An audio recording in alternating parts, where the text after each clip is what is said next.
What's up? What's up? What's up? This your boy Cutie Content Guy, and I am back for a brand new episode of Potomac, the Real Housewives of Potomac, Season 7, Episode 17. Potomac. This was a boring episode, so let me go ahead and do my best to Gizelle it, aka spice it up, child. Don't forget to like, comment, and subscribe. Like, comment, and subscribe. Tell a friend who know a friend who need a channel to watch, who want to be messy. Come on over. Come on over, baby. Hey, don't you know I got something going? Hey. All right. The episode opens up with Ashley and Dean. Child, Dean did not want to go inside the store, inside that restaurant. Ashley was over it. Dean was over it. I was over it. I didn't care. We learned that Ashley has purchased her house. She is hoping that the boys don't blame her for the divorce as they get older because Dean did not want to leave from his father's house. She's on the phone with her mother, telling her mother that we got the house, we put the deposit down, we put the down payment down, and that Michael is taking care of everything. Okay. And her mortgage is $13,000 a month. And she's hoping that everything will be split 50-50. Hmm. So this is what I don't understand about people who have money, right? And maybe this is the smart way to do it, maybe it's not, I don't know.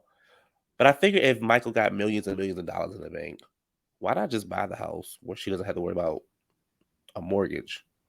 Or do you still have a mortgage? I don't know. But $13,000 a month, okay. It ain't look like $13,000 a month, but we also ain't see the whole house, so whatever, child. Over at Karen's house, she's on the phone with Build-A-Puss, child, talking about pretty much what went down at the party. Excuse me, what went down at the bachelorette party, how all the chatter was about her. She shares everything that was said about her, and Karen was like, "Well, did you defend me?" And Mia was like, "Well, no, maybe I should have." Girl, Karen, I wouldn't want her defending me. I wouldn't want Build-A-Puss defending me because she lie on top of lie on top of lie on top of lie. Don't defend me. I'm good, sis. Moving on, child, to Rob's house. Now, I must say, Rob has a very nice house. It's very clean. The layout is very nice. It's just enough masculinity, but also enough feminist, you know. Um, so it's a very, very pretty house. Like all jokes aside, it's very pretty house, very nice design. Most gay men know how to design, so kudos to Rob. She playing around with them hats, them 7-Eleven hats. 7-Eleven has called. They have ran out of hats. They want like a new order of hats. The parents show up, child. Gladys and Guy, I think that's the names. And she says she going to Jamaica to get married. We know that's not true. And they was like, well, why are we not gonna be there? We don't know and we don't care. Mom and dad was not happy to learn they wasn't gonna be part of the fake wedding. So they was like, damn, you're not gonna add us to the fake wedding? Like, okay, cool. Child, it was a whole bunch of nothing. So anyway, um, so Build-A-Puss, she over there at the doctor's office, child, and her and Gordon are her and Mr. Brown are riding over there to the doctor's office. She had this life-threatening cancer scare. And she says in her confessional that they ruled out life-threatening, and she's there to get her checkup.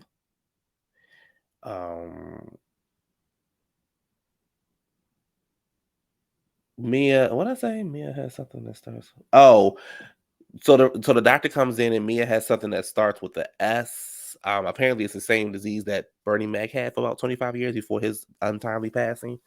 I I don't know how to pronounce it, so I ain't even gonna try. Um, and but the doctor said this is nothing really to worry about. And Mia was like, in her confessional, she was like, you know, um, I'm so happy I'm gonna be here for my family. Child, the doctor said, honey, it's like a rash, child. Girl, you got a little rash. Put a little powder on. Let me stop. Let me That's not funny. Let me stop. Let me stop. That's not the time to be messy.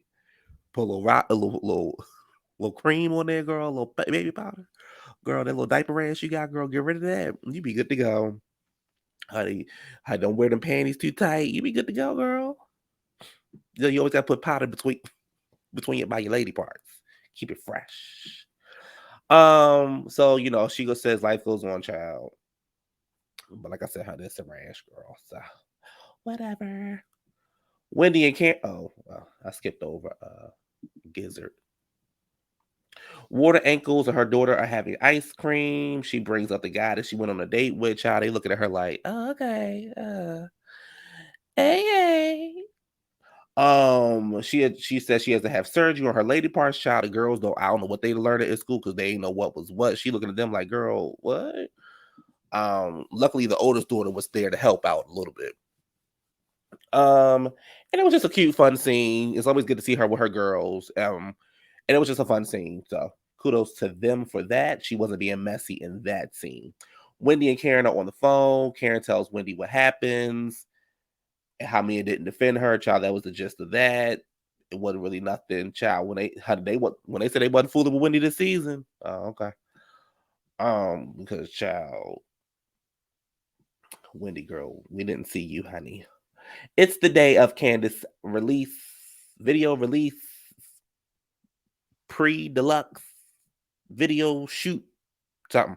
Gizelle walks in and had the nerve to speak to Chris. I said to myself, Heifer, I know you did not just walk over to him and speak to him after you accused him of the things. Like what? You try to me too this man and then had the nerve to walk over to him and, oh hey sir, how you doing? What? What? Mm-mm. Mm-mm. No ma'am. No ma'am, no Sam. Nope. Can't do it. Mm-mm. I get into that in a minute. You see a flashback of her and Gizelle talking, and she's saying, pretty much Candiace is like the way you brought it up is not right. Gizelle was like, yeah, that's true. Hopefully me and Chris can sit down and talk.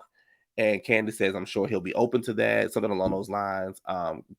Gizelle says, all we have to do is have a conversation and move on about it because he made me feel what he did was inappropriate.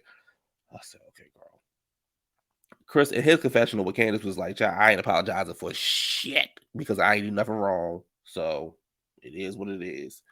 Um, Child, then it was really awkward because there was like no announcement of Candiace when she walked into the party, and it was just like, and then when the announcement was made, it was like, ladies and gentlemen, Candiace, and they was like, yay, yay, crickets.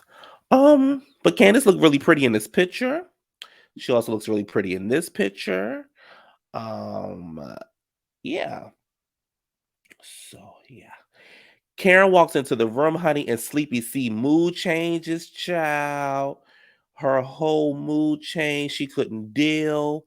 The fact that you are so infatuated with Karen and everything that Karen has going on, that you managed to make your whole return about Karen and you failed at it. You failed at trying to take Karen down, girl. We want to return the sender and we don't want you to come back. Thanks. We're not interested. But I'm glad you were able to lay your wig down because this wig was not laid down. There was space in that wig. This wig is laid down. So kudos to you. Like I said, she walked into the room, child. Sleepy C mood change. Um, you see over in the corner, you see Wendy, Ashley, Mia, and Karen. If I'm not mistaken, yeah, they were all over there, and they were pretty much talking about how Mia wanted the cookie, or child, somebody wanted the cookie. I don't care. And Wendy was like, "No, you said you was gonna eat my box." In the confessional, Wendy was like, "All you, we know you wanted to guy the goddess, and all you had to do was ask. I could have let you touch it. I would have thought about it." So, hmm, let me see. How can I do this? So you throw a drink on me, and you try to hit me with your purse, and then you give me a fake apology. Now you can look at my cooch. Oh, okay, Wendy. So you are a pick me. Got it. Got it. Hmm. Got it. All right, let me move on because I gotta make this quick. All right, so Candiace starts to give her speech, child. She starts to cry and all that kind of stuff. You know, Candiace would cry the second child. She got her neck, somebody overheaded her folding napkin and all that kind of stuff. Um, wants to thank her husband. She in her confessional, she says the other ladies are miserable. Honey, they paying and what she's saying they miserable, honey. They paying over to Gizelle and Ashley. Um, child, Robyn showed up late looking a damn fool. I don't even have a picture of her because she just looked the fool. Gizelle goes over to Karen. She wants to talk about the bachelor party and what happened there. Um, Ray was like Ray had this look of like not interested and also looked very uncomfortable. Gizelle says she wanted to make sure that Mia also said that you call her a prostitute. Um, Karen was like, "No, I missed that part." Mia comes over. Mia said, "I didn't call you a prostitute. I asked if you were a prostitute." Yeah, because I heard doors and hotel and men. I said, "Girl, what is going on?" And Mia, of all people, to call Karen a prostitute, girl, that's the kettle calling black, girl, because you are a prostitute. You know what Karen should have hit her with? That's old news, slut. Moving on.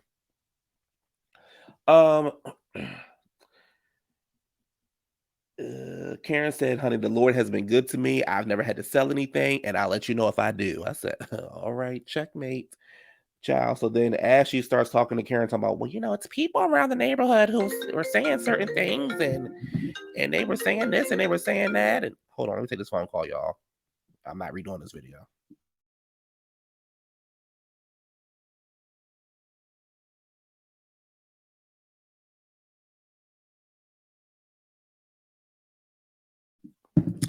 Okay, I hope y'all didn't leave the channel. Maybe I'm not doing this video over again. We gonna act like I'm live. Um, what happened? Ashley was like, there's people in the neighborhood saying this about you and this about you, and they have mutual friends, and Charrisse is one of them, and blah blah blah blah blah. I'm like, girl, shut up. And then in her confessional, Ashley gonna say, I mean, if you and Ray just have an open relationship, just say it. Why? Why they gotta say it's 16 head, apple head, apple headed huzzy? Why they gotta say it? Why? Did you admit to everything that Michael was out there doing? Did you admit that you look like a damn fool having Michael pay for a house that you know he ain't gonna pay for? That he left you probably dry with no coin? You gonna talk about that? You gonna talk about why you built the way that you built, like a young gymnastics woman, and you trying to be in grown folks' business? Huh? No. So Karen does not have to admit to you or anybody else what she is doing, who she's doing it with, and why she's doing it, if she's doing anything. Ashley, you need to shut the fuck up and figure out what's going on with you and Michael. How about that? With this fake divorce and this fake storyline. You and Michael are an open relationship and always been in one. You was in one before you even knew you were in one. Michael down there sucking dick, girl, at the goddamn Vegas and all this kind of stuff while you sitting at home looking stupid and pregnant with them grown ass babies. You just need to be honest. No, you need to mind your goddamn business and get the fuck out of my goddamn face. Thanks. Moving on. Um, Karen says I don't have to respond to anything. She says I don't like defending myself. She says I'm not defending myself tonight. This is stupid. Gizelle says, well, since we're talking about Charrisse, I'm gonna try to figure out when the fuck they were talking about Charrisse because I was like, say what now? And then Charrisse comes over looking like a goddamn Mr. Clump's child, looking like a character from Arthur, looking crazy as shit with this all this fat in her neck, talking about some goddamn you don't want to speak to me, Karen. No, she don't want to speak to you. Karen was like, why are you in my space? Why are you around? Like, leave me the fuck alone. Like, back up. Charrisse in the background, I'm like, girl, you're just a liar. Girl, shut up. You're not getting anything from me. If you think I'm going to get you, if you got your interaction from me, that's all you're getting from me. You're not getting anything else.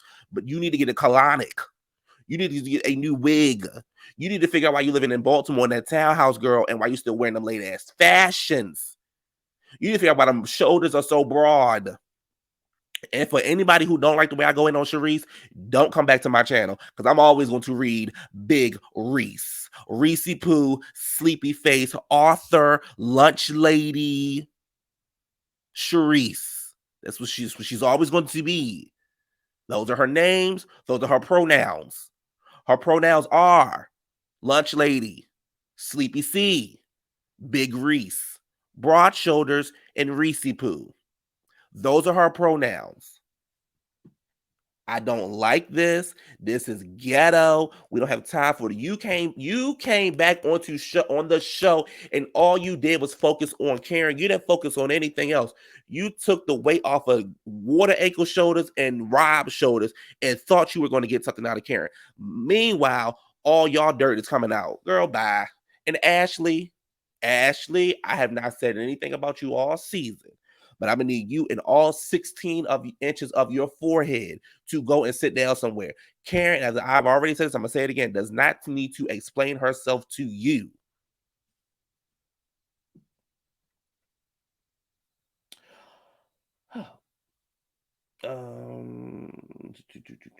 Mia and Karen walk over to the side, child, and talk about pretty much nothing. Mia was like, the restaurant owner, PG County. You know his best friend. Y'all had sex in the bathroom. Karen says, "Honey, I'm a if 59. If a young man say he doing me, kudos to him." No, that's right. And here goes fucking Mia with her stupid line, build a puss ass, talking about some goddamn. Well, if you're not gonna put this all on Charrisse. I like Charrisse. Well, we're sorry to hear that. You and Charrisse are most likely getting y'all demotion papers, so good luck. And you got something in common with Charrisse. So she broke and you broke. Good luck. Talking about some, we're not gonna put this all on Charrisse because I heard this from other people. Girl, no, you didn't. Girl, you ain't hear this from nobody else. You don't even live in the streets of Potomac. You're not even in Potomac, girl. You just got on the show. You heard this from nobody. As you're back in that apartment downtown, Baltimore, girl. Not Potomac, but Baltimore. You a Baltimore girl. Moving on. Ashley says, Water Ankles is pressed because Chris don't want to talk to her. I'm like, y'all, this is not the time or the place to talk to this man. He's there to celebrate his wife. So what's going on with her? Like, you would know that if you had a man celebrating you, but you don't. You just have them big ass water ankles and that rubbery neck. Candiace, Ashley was like, so moving on to Ashley and Candiace, child. Candiace was like, Ashley, no, girl, what? I don't even know how. A scholar was there. I'm like, a scholar girl, down, girl, stop showing up, girl. We don't. A scholar girl, stop showing up. Ashley and Candiace get into it a little bit, and Candiace says, "Your friend, look like Sesame Street." And Ashley was like, "You're assaulting my attractive friend." No, we're assaulting Wanda D. It's a difference. We're not assaulting the attractive friends. We're assaulting Wanda D, Big Bird, Cookie Monster. That's who we're assaulting, girl.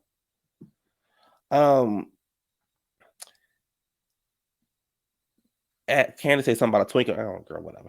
So Candiace Ashley was like, "Well, I'm gonna go talk to Chris because blah blah." And his tweets upset me, so she go over there to Chris, honey. Chris pretty much cussed her ass out. He said, "I don't have time for this dumb shit. Leave me the fuck alone. This is bullshit. Y'all are making up lies and accusations about me, and I don't appreciate it." And then so he walks off because honey, I was like, "Get her, Chris. Get her. Get her little boy body. Get her." So then she talk about some goddamn well, I didn't do anything. What did I say? What did I say wrong? I didn't do anything. We're adults. You can't talk like an adult. No, ma'am, he don't want to talk to you. You approached him at the wrong time on some bullshit. Child, that was the end of the season, honey. Let me tell you about the producer, child. The producers tried it. They said, honey, they did everybody's little thing about what they got going on right now. Then they went to Mia and they said, Mia, health remains stable, unlike her finances. She and Gordon loses control of several of their franchises and moves out of their Potomac home. Mm-hmm. Now here's the thing, right? At first I was like, Mia need to be fired, Roberto need to be fired. But as I really sit here and think about it, maybe I would lay into they motherfucking asses next season. And reportedly they're gonna start filming next season. Maybe the whole season be about me reading. Y'all be so sick of me. I be every chance I get around them, I'm reading. I, I'm gonna pay for lunch because she can't afford it. I got the lunch because she can't afford the lunch today. I got it. Oh, there's a woman walking down the street. Make sure Juan isn't staring at her. Child. So then we ended it off with this girl with the wedding, child, and it wasn't even Potomac, child. It was over there by the Chesapeake Bay, girl. Wasn't no beach, no sand, no nothing. I said, girl. So Robyn and Juan get married, child. Them twins look bored. Them and then there's twins look bored. Look at the one with the bright eyes. Okay. Mm. Oh, okay. I'm gonna leave the kids alone, but you can't tell me that he ain't got that look in his eye. So Juan and Robyn get married, child, whatever. So moving on. So then this statement comes out 5 months later. Robyn admits that Juan has been inappropriately communicating with another woman prior to their wedding. The couple claims to be having worked through their issues. Lies. What's this? Child, Andy, honey. So we go over to watch what happens live, honey. Andy was not having it with Robyn, honey. He started to show off hot. He's pretty much was like, let's get into it. You pretty much ain't sharing your secrets. You doing this, you doing that. You get on this show and you knew about this, but you chose not to share. She's sitting there talking about, oh, I mean, oh, I just you. I mean, you just, I mean, all they had to do was ask me, girl. Shut your, ugh, shut up. Andy said you withhold truth from the reality show that you're on, but then you sell it on behind a paywall, right? And then Ebony K with her. Ebony K is up on there too, right? And she says, well, I'm here for the paywall. I'm here for it. Just get your money, girl. Get your dollars. Girl, shut up. That's why anybody like your ass when you was on New York. Girl, shut up. It ain't had nothing to do with the color of your skin. You born and dry. Shut up. What else happened on Watch What Happens Live? Child, yeah, so that happened and a whole bunch of other stuff happened, child. Robyn is a liar. She's a deflector. She's and Andy asked some questions like, you were demanding answers from the other lady. She was like, I don't demand stuff from people. It's always about what she didn't do. Andy called her out at saying about the woman, and Robyn was like, well, she was coming into Maryland to see a Ravens football player. And when she got to the hotel, you know, I guess, somehow she got in contact with Juan. Girl, she was coming to see Juan. That's why Juan asked dropped that credit card off at the front. He went on down to the ice machine to get ice for his champagne. As she got situated in the room and went back up to the room and proceeded to fuck. But you can sit there and think they didn't do anything if you want to, because Juan gave you that bullshit, that story, and then gonna say, well, me and Juan talked about it. Child, that dick must be a dingling of gold. Y'all remember dingling of gold with Tamar and Tony?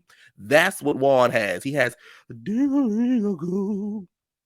Because there ain't no way in hell I would ever believe that bullshit ass story. It was BS. Robyn, you're BS. Juan is BS. He probably cheating on you right now. Probably cheating on you in front of your damn face. It ain't like you paying him no damn mind. He's sick of you. He's sick of the manly ways you got. So he's moving on to the next woman. I don't care if you married, not married. I don't care anything that goes on with you. I don't even want you back on the show. But like I said, if you do come back to the show, I'm not getting up off your ass. Please believe. Y'all want to entertain the season? Oh, I'm going to entertain the girls next season. Simple as that. Not getting up off of you. So yeah, that's that. I'll do some more Robyn and Juan shit later on. But yeah, I want to get this review out. I will see y'all later on when I drop another video. Then I'll see y'all for weekend sessions. And then I will see y'all again for Potomac, not this week because it's a Super Bowl, but the following for the reunion part 1. And that is all. Everybody have a good Tuesday. Like, comment, and subscribe. Peace.